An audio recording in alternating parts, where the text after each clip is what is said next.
Welcome There you to go. welcome to Defluence Podcast. I'm Uncle Bonehead, and with me is that's your cue. Alan Taylor. There you go. I Wow. realized you were kicking off the recording so Oh, soon. I'm sorry. I'm just winging it All because right. I don't have the music queued up because that's the video intro. I'll put that all in post. My my evil plan is on defluenced.org is to have a chat room. I'm going to stick a Sting chat from Peak D underneath the player and have a live chat whenever the shows are live. So hopefully we can start getting people to show Oh, up to the shows. It's going to be kind of cool. At least I think. yeah. Are we live right now? Yeah, we're live. We are live. Okay. I All think right. I think so. Everything says it's green. Everything's good. So Good. So we were going to talk about the Hive Marketing. the dedicated marketing. Yeah, you wrote this Yeah. post on September 27th, and it really, Yeah. About a week ago. yeah, I like the idea. I think it's very cool. Describe the idea. I'm gonna make Yeah. some tweets and posts. So yeah, I'll give a little background on this. And so they had Hive Fest uh, recently, last month in Mexico, and Crimson Clad did this presentation on Hive marketing, or marketing Hive, and talked about some of the challenges and presented an idea for a Hive ambassadorship program. I thought all of that was great, but uh, I went a step farther and made my own suggestion regarding a Hive marketing team. So the challenges involved in marketing Hive, unlike other Web3 apps, uh, is it's decentralized. You know, Yeah, if you get VC money, or you have a corporate hierarchy, or you have a dedicated marketing team and you have a marketing budget, you're centralized. All that comes from being centralized. And Hive doesn't have any of that. There's no venture capitalists, there's no corporate hierarchy, no dedicated marketing team, and no marketing budget. So uh, that doesn't mean that we can't do marketing. So my idea was for someone to create a proposal for the Hive decentralized Hive fund, so that we could build a marketing team with a marketing budget. And this is essentially how decentralized organizations do it. Through a proposal process where you dedicate a part of your your DAO budget. Decentralized autonomous organization. yep, They all they're like community owned wallets, right? So Hive DHF is like a community owned wallet. And so you take a part of that money in that wallet and you dedicate it to marketing. And so my idea was for someone to take that, present a proposal where you have a marketing plan. Uh, you can have a dedicated team leader if you wanted to appoint a team leader to lead that marketing team, and essentially build a marketing plan with a marketing budget from the decentralized Hive fund. I could go for this. I think it would. I think you can go a little bit further than just a central marketing team to market Hive as a whole. You could take this down to the individual apps themselves. Could have their own little Oh, meetups or absolutely. what you have. Like Yeah, like absolutely. And I think it's actually what? Go ahead. Yeah, you kind of cutting in and out here, so I Oh, don't am I? know if you're talking or not. Oh, I'm sorry. Um, yeah, no, it's okay. Yeah, I think a part of the marketing of any decentralized organization is the marketing of its various parts. And so, you have Hive, which is a blockchain and a social media application on that blockchain. But you also have other applications that are on that blockchain. So, you have eSense, you have different communities, like Leo Finance and Splinterlands, and, Hive Ghana and what's going on at Super. So you have all these different parts of the ecosystem, and some of them are doing a pretty good job of promoting themselves within their geographic regions, like Super and Ghana. But what's going on with the overall blockchain? Nobody's really tackling a marketing initiative, a targeted marketing initiative for the entire ecosystem. Right.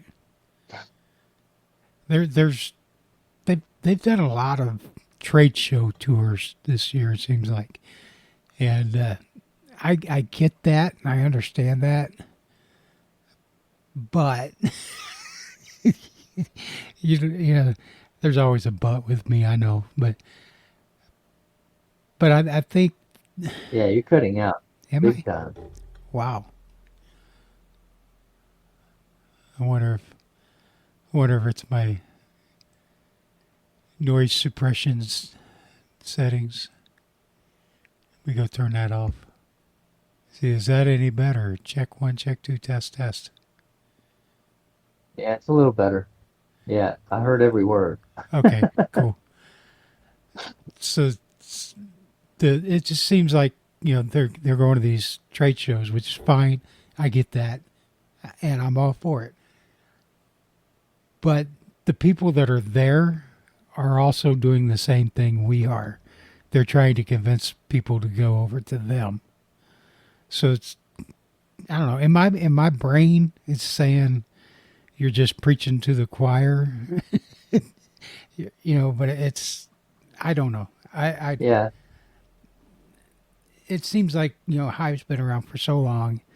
It's pretty much the only one that actually works, that has a full ecosystem of apps, and we're still overlooked because we don't have the VC money coming after us for some reason. And I don't think it's yeah, because, you're still cutting. oh, I'm sorry. You're still cutting out. Uh, yeah, that's okay. Yeah, what surprises me is when I talk to Web3 gurus on Twitter. They got Web3 in their name. Their business brand is about Web3. And then you ask them, okay, are you on Hive? And they say, well, I've never heard of Hive. I'm Yeah, like, okay, hold on a minute. You're Web3. What do you mean you've never heard of Hive? It's only the oldest social media blockchain that there is, other than Steemit, and it came out of Steemit. So it's like the granddaddy of them all. What do you mean you've never heard of it? yeah, That boggles my mind. yeah. It is. It's almost like they're purposely overlooking, you know. And I don't know. I don't get it.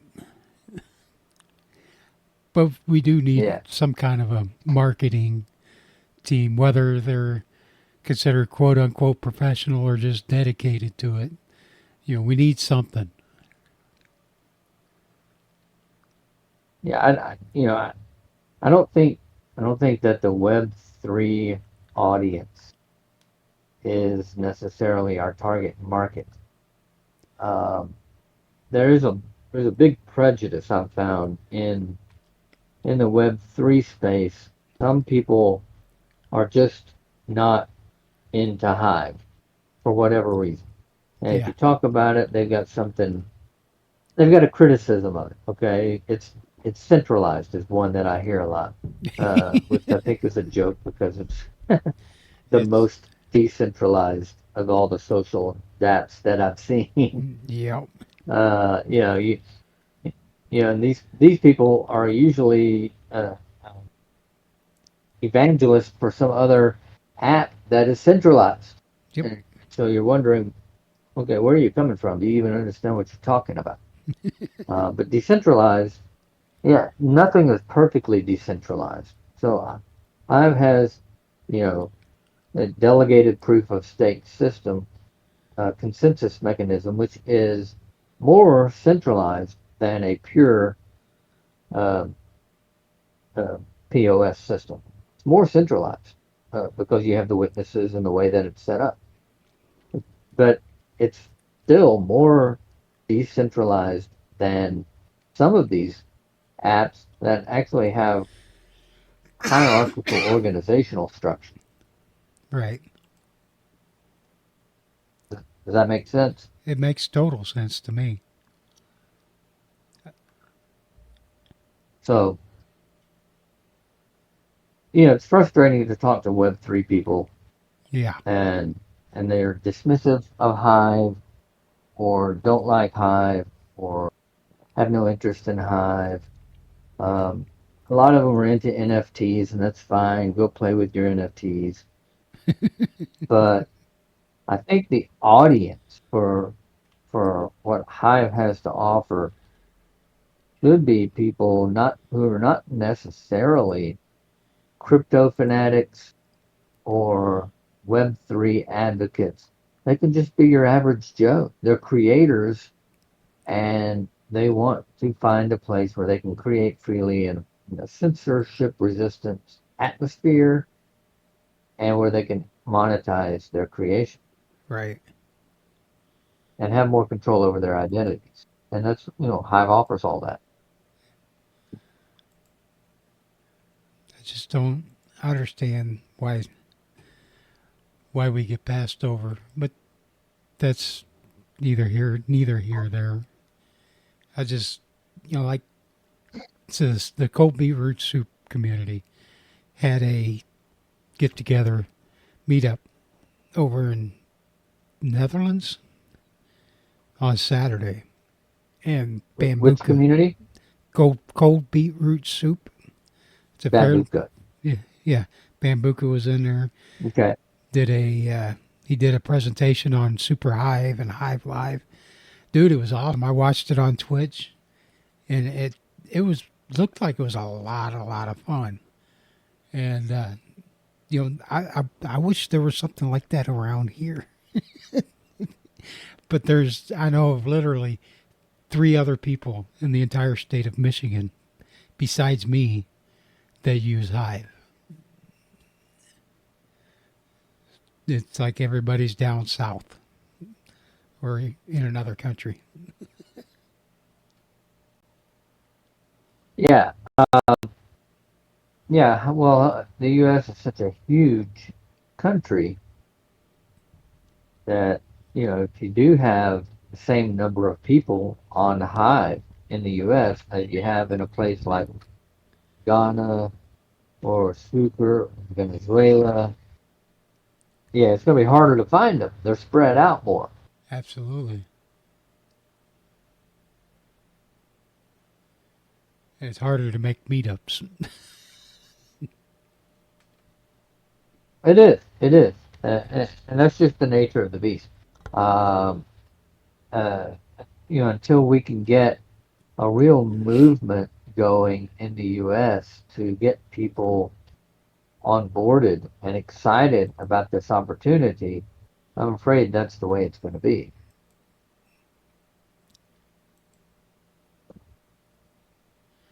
So, what what sort of things could we do to get the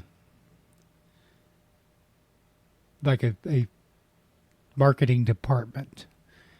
What would it take more than just? I'm assuming it's more than just a couple of people running around to shows all the time. Like some writers for advertisements, maybe some people to make about. Yeah, I think I think it boils down to a couple of things. One, what kind of budget can you have? Okay.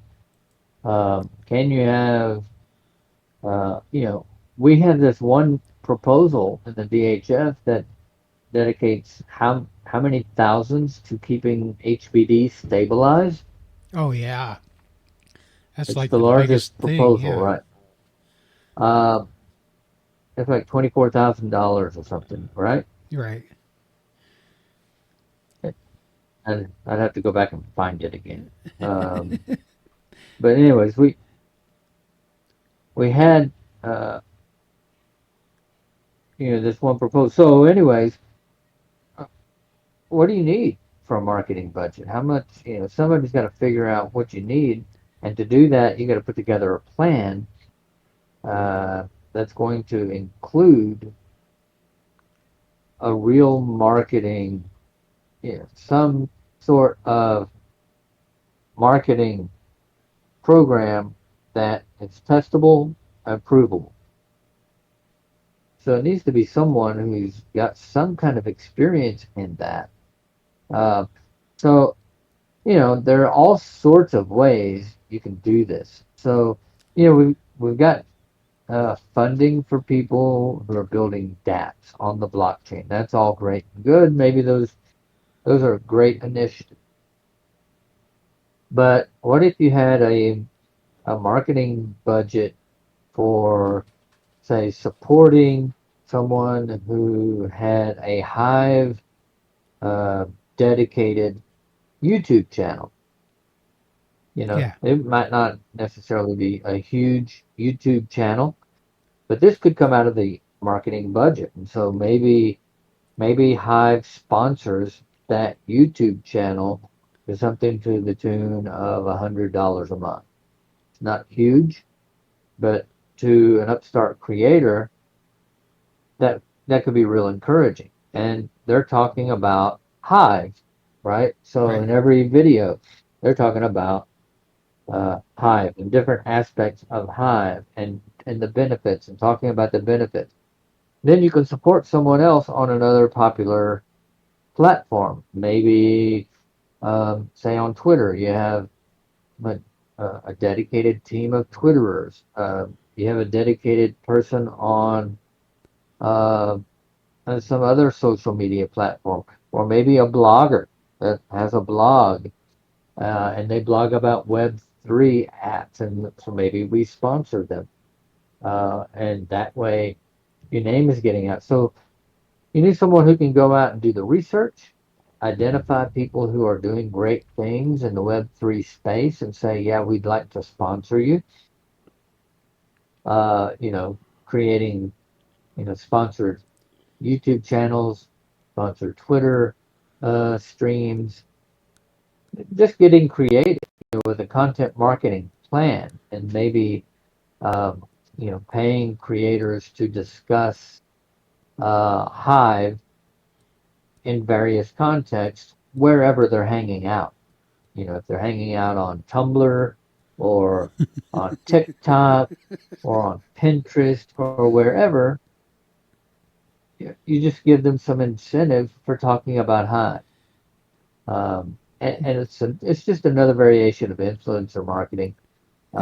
That But makes sense. you need to be able to monitor it and see if it's working. Totally makes sense. Maybe, yeah, maybe you offer incentives to people for onboarding new users, but not just onboarding new users, but making sure that they stick around. So you don't get your reward until they've been on platform for say 3 or 4 months, and they posted so many posts on the Exactly. blockchain during that time. Yeah, I saw. So it I doesn't have s to be like every day, but just enough to show, yeah, they're active. yeah, I saw. Was it Leo Finance posted about their first month of their proposal thing that they're doing, and they were going to bring on 400 some users, and they brought on 600, making this big deal about, it's an uptick, blah, blah, blah, blah. And they're calling it 600 active users, and we're 3 days into the following month. It's a little early to say active users. Check, in my book, check on them a year from Yeah, now. after 3 days. Yeah. And check on them in 3 months, 6 months, a year from now. Then we can talk about whether you brought on 600 active users. You know what I mean? Yeah. 3 days is not long enough to determine whether someone's an active user. I mean, they're still excited at that point. Wait till the excitement wears off, Yeah. and then see if they're still active. Wait till the whale downvotes a post. Yeah, they got that. They got that new relationship. Still got that new relationship smell. Yeah. Yeah.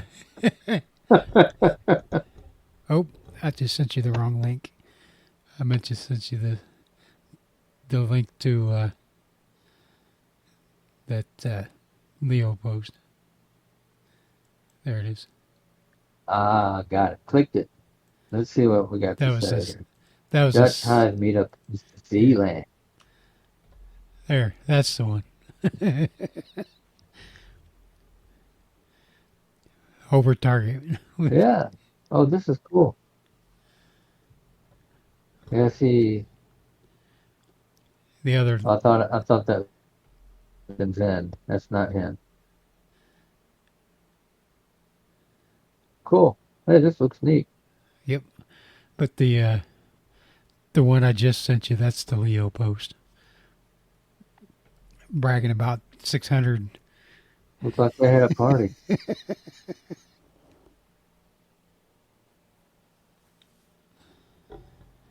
Colby, cold beetroot soup. I hear Some of that's these actually a people, pretty good their soup. names. I've never had it, but it does kind of look kind of good. Awesome. The other link there is the one that. He's got 344 followers.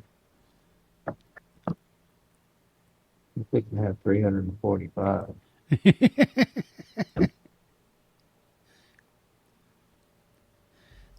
There you go.